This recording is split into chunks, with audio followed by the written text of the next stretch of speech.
Hello, welcome to episode 23 of A Week in Watches, which is a look back at highlights from the last week of watch industry news. I'm your host, Zach Weiss, co-founder of Warner Wound. Thank you for joining me. This week we have a pretty interesting set of stories, pretty diverse, ranging from a potentially very, very high-end auction to some new use of those Miyota GMTs that are becoming all the rage. So exciting to talk more about that. This week's sponsor is WatchCrunch, a dedicated social media site for watch enthusiasts. This week, we're going to highlight a few interesting topics from the past week on WatchCrunch. Stay tuned for later in the episode to take a look inside what is going on now at watchcrunch.com. We're going to kick things off with a very British auction. So, high-end pre-owned store, A Collected Man, has teamed up with Roger W. Smith on something very unique.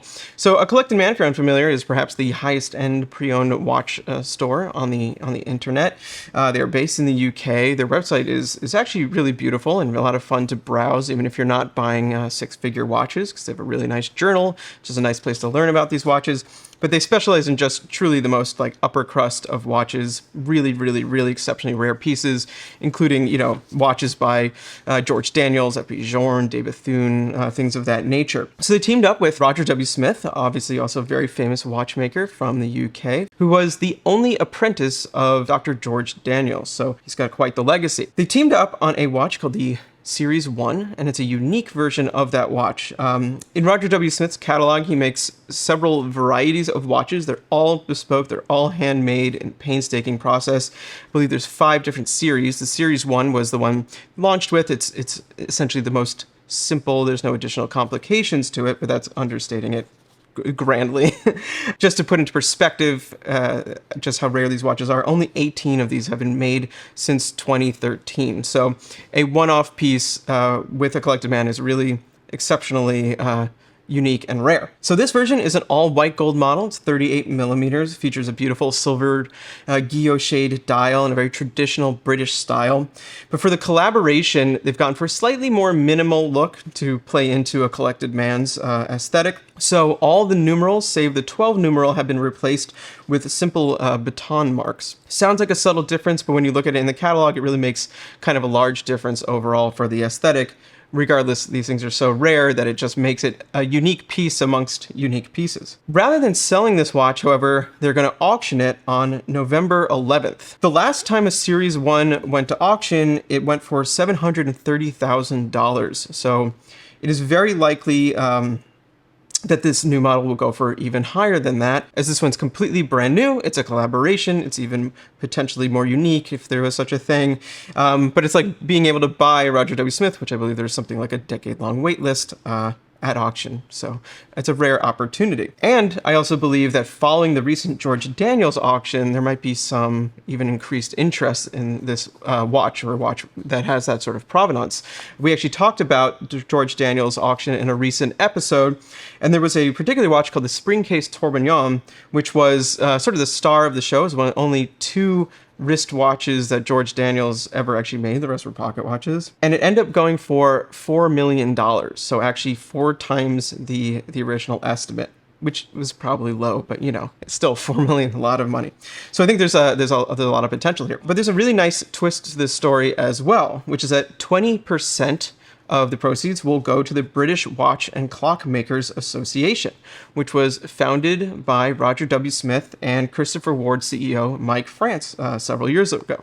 So the British Watch and Clock Makers Association celebrates and supports the resurgence of British watchmaking, and all of it from all brands, not just the highest end. So there's a lot of really great British brands out there these days. The 2 mentioned, obviously, Seward and Roger W. Smith, but brands like Fears, Garrick, Studio Underdog, William Wood, Fair, who will show up later in this episode, Isotope, Vertex. Really many brands that you're probably fond of and familiar with are all part of this association. So it really helps to support it. So it's ultimately a very good cause within the watch world. Unimatic debuts a trio of titanium timepieces. Unimatic is an Italian micro brand that creates modern brutalist watches, but with a sort of classical DNA. So you can see where, you know, the history of watchmaking and some particularly mid-century sports watches in their designs, but seen through a very modern lens with a kind of a minimal aesthetic. They're very fashionable in an interesting way. They create 4 lines of watches, the U1 through the U4. They have a shared DNA, but they also make lots and lots of LEs and collaborations, like lots of them. Most of the releases throughout the year tend to be a variation on one of those 4 watches, but with a new collaboration partner. Honestly, too many to even list off. This week, they dropped 3 models in matte grade 2 titanium. Obviously, as a big fan of titanium, I had to talk about them. The last time they did this, and they've only launched titanium watches once before, was actually through a Hodinkee limited edition. So this time, though they are available through Hodinkee Shop, they're also available on Unimatic's site, so it's more of an open edition. There are 3 models. The Modello Uno U1S-T-MP, which is their diver model, and it is a kind of a pretty matte navy blue that goes very well with the matte titanium case. It has a cool minimal bezel design, so there's a lume pip on it, and then engraved marks and numerals that are not filled in at all, so they're really sort of like just texture within the bezel. This one is limited to 500 pieces and costs 1,180 euros, which is about the same in USD. Then there's the Modello Due U2S-T-MP, which is sort of like their field watch, but it's not really like a field watch either. It's has no rotating bezel and has a sort of a monoblock case with a really funky bow profile that actually like bows out. So the case back is actually concave against your wrist. It's a unique looking watch. This one follows the same colorway as that last model, so it's blue with matte gray titanium. It's also limited to 500 pieces and costs 900 euros. Both of those watches feature Sellita SW200 movements in them. Lastly, there's the Modello Uno U1S-T GMT. I could not memorize all this, I'm afraid. And that one's a limited edition of 100 pieces, which may or may not have sold out by the time you're watching this, unfortunately, and is, as the name might explain, a GMT. So this is only the second time that they've made the GMT, as far as I can tell. The first time, actually, I believe, was through that other Hodinkee limited edition, so it's a rare chance to get a watch that sold out really fast, but perhaps it doesn't matter.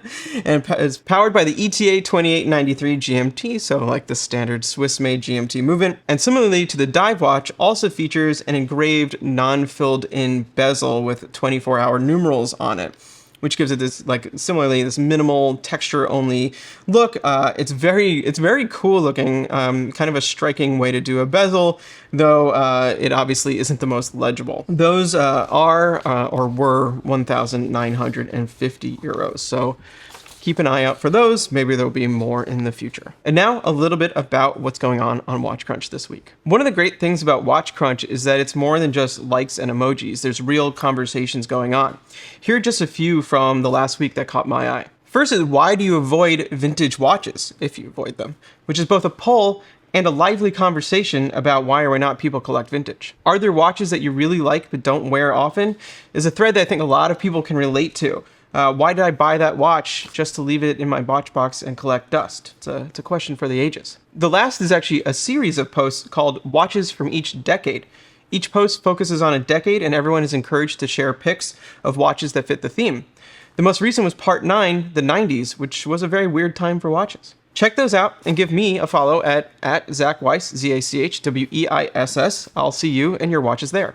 Gavox makes a bold return. So Gavox is a micro brand that's been around since 2011. So they were actually a pretty early micro brand. They're a brand that we have been covering since launch. They're a Belgian brand founded by engineer Michael Happe, a very affable gentleman who has been to several of our windups as well. Their watches, ran the kind of standard gamut of categories, but all with their own twist. They never really looked like anything else. So, they had pilot watches, they had some interesting internal bezel watches, a few dressier pieces, which were quite unique at the time because no one was really messing around with that style, really in the microband space. But they also did some interesting things that took some risks as well. And this, I particularly think of a watch they had called the Aurora, which was the only watch I've ever reviewed or looked at that was quite like it. So that featured a Soprod mechatronic movement. Yeah, mechatronic. It was a quartz movement that featured various modes, but was only analog. So the whole dial would sort of change with the push of a button, and the hands would move to reflect whatever mode it was in. It had a chronograph, it had a countdown timer where the hands actually ran counterclockwise. It had a moon phase, it had a perpetual calendar built into it. It was really one hell of a neat watch. And it was a bit pricey at the time. It was just under $900, which was a significant step up from his other watches. But I think, honestly, if that was released today, it would do better. People are a little bit more receptive to new concepts like that, and quartz isn't shunned quite so much. I would call that like probably a smart watch that watch people would really get behind, because it wasn't a connected watch either. Anyway, after a couple years of being a bit quiet, they've always been running though and doing interesting things, particularly I believe with the Belgian Air Force and some other sort of private label stuff. Gavox is back with a watch called the Longitude, which is a bold new rugged GMT which features the Miyota 9075 true GMT with local jumping hours. But this isn't just the movement in a watch that has already existed. It's a brand new design from the ground up, and it really actually offers quite a lot in its style and just some of its features. So it's a 39 by 47 by 12.6 millimeter watch with a hardened steel case. It uses a method called clusterizing to have a hardness of 1300 Vickers. I don't know if that's all the way through or a surface hardness, kind of like Sin's tegimenting, which is what I imagine it would be. But that should result in a very, very scratch-resistant watch that'll just maintain its pristine look for much longer. This has an integrated bracelet design, which is obviously a bit on trend, but unlike others that sort of look like some specific 70s sports watches, they kind of found their own design language, and I find that always appealing. It has these unique faceted edges around, particularly on the bracelet and the lugs. The whole thing has this very kind of sharp look to it that's quite interesting. One thing about watches with integrated bracelets is that they tend to leave very little in way of strap options other than what comes on them or other things that the brand provides. So what's really awesome is that Gavox is actually including with these a strap converting end link. So you take the bracelet off, you attach this little end link, and then that'll give you a traditional lug on which you could put a 20 millimeter strap. I just absolutely love that they did that. I think that opens up the versatility of this watch almost infinitely, and gives you at the same time the genuine look and feel of an integrated, bracelet watch. Additionally, it has a 24-hour bi-directional bezel and 200 meters of water resistance. So it's a very capable watch. The dial then sort of follows that faceted theme and then looks like fractured glacial ice or something like that. It's an extremely intense dial texture.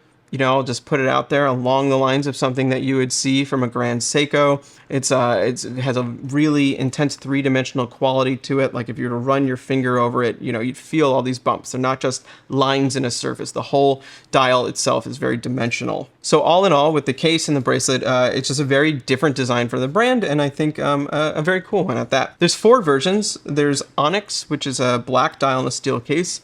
Blue, which is a blue dial in a steel case, as you imagine. Turquoise, which is in that sort of soft blue color that might seem familiar, also in a steel case. And then there's the Black Diamant, which is black, but with a DLC coated case, if you want that sort of mean look. These are currently on pre-order for spring 2023 delivery, so it's a little out there. But if you go for the early bird price, you're getting quite the deal. These are starting at 850 euros. And will go up to 1,250 euros after. And once again, right now the euro and the US dollar are pretty close to each other. For a true jump hour GMT with hardened steel case, that is a really fantastic price and certainly something unique on the market. So kudos once again to Gavox. We will hopefully get to check those watches out soon. And now it's time for the release of the week. Fair revives a favorite, or my favorite at least. So in 2018, UK's Fair launched the Mechanical Chronograph Collection. It was a trio of 39mm automatic chronographs that were powered by the ETA 2894, which is a notably thin chronograph movement that is a modular chronograph movement. That let them create a watch that was only 12.5 millimeters thick, which is on the thin side for an automatic chronograph. In 2019, though, they followed up those watches with none other than the Lander chronograph, which I have here. This is the one that got me, as I've always been a huge fan of their Lander GMT and the dark turquoise green color on the dial. I've still never seen anything quite like this color in nature or on other watches for that matter, so it's really quite the exceptional piece. Those watches all sold out eventually, and then the line quietly disappeared. Since then, they've brought out other chronographs. They've hand-wound chronos. They have automatic mono pushers, even some really cool quartz chronographs that use this neat like Rattrapant seconds movement. But there were none in that 39mm case. That changes as of this week with the launch of the Chrono Classic line. So it's a new watch, I would say it has a new name, and it has a different movement and also like new dials. But it's clear that it was born from that previous line from 2018. The biggest change is that it is no longer the ETA 2894 and now features a Dubois Depras DD 2022 movement in it. So Dubois Depras is a well-known, highly regarded module maker for watches, for watch movements. They also do some of their own movements. So in this case, the DD 2022 is a chronograph module, and I believe it is also on, a thinner movement. However, the watch itself did get a little bit thicker. So it is 13.2 millimeters versus the previous is 12.5. Still fairly thin for an automatic chronograph at this day and time. One of the nice features, though, about this movement is that it has a centered crown. So often a telltale sign of a modular chronograph is that the crown and the pushers are not exactly in line, which is the case with this movement here. Doesn't bother me, but that is something that they corrected for with the Dubois Depras. Additionally, and this is a subtle difference, but the bezel is actually brushed slightly differently.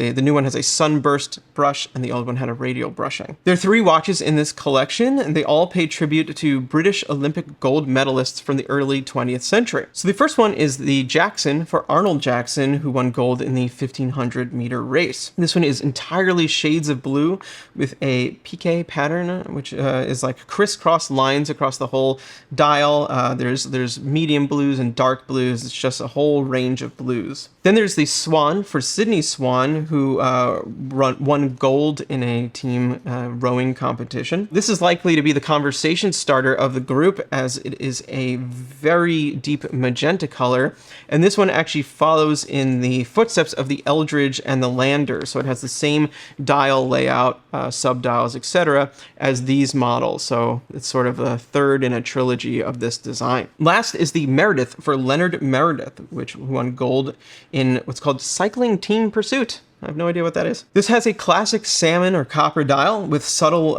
brushed finish to it, which is contrasted by applied blue markers and hands. So it definitely has an upscale look to it. It's a bit more conservative, but certainly timeless style. And everyone loves a good salmon dial, and they pulled it off here. The Chrono Classic line is available to order now, and each goes for $2,395. And that's it for this episode of A Week in Watches. I want to thank WatchCrunch.com again for sponsoring this episode. Please do go check out those threads and just check out the website in general. Also, don't forget to head to WarnerWound.com daily for up-to-date news and reviews on watches.